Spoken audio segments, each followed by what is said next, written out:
With temperatures starting to dip, that means freezing temperatures are right around the corner. So today in this video, I'm going to walk you through how to winterize your machine. It's just a fact that compressed air causes moisture, and if that moisture is allowed to settle and freeze, that's what can cause damage to your machine. So let's stop that from happening today. So the first thing that we're going to do is open all the ball valves on the machine. This allows any small amount of moisture that might freeze some room to expand versus being blocked by a valve.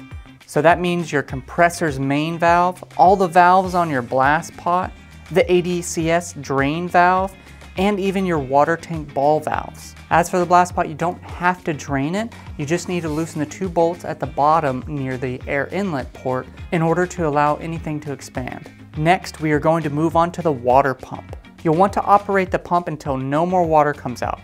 Once that's done, you're going to want to check the two places that the water pump could store moisture. First is the top discharge manifold.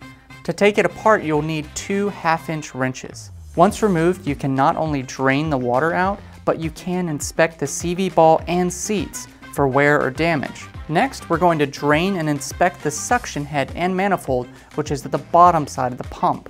Again, check the CV balls and seats for damage or wear. Once you have drained and dried the water pump, you are ready to rebuild it from the bottom up. If, however, you're not able to get the pump apart and drain before a freeze, another option is to run a little bit of antifreeze through the pump, and that will protect you from any flash freezes.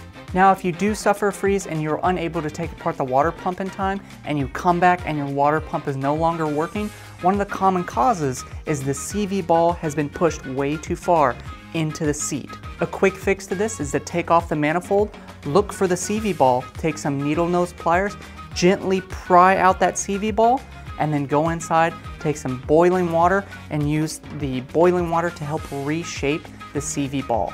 And then put it back together and you should be good to go. But if for some reason there's too much damage, you can always pick up replacement parts on store.dustlessblasting.com. Alright guys, that's how you winterize a machine. And remember, a little preparation goes a long way to prevent a big headache. If you still need help or you just didn't get it, feel free to reach out to us with any concerns or questions you might have.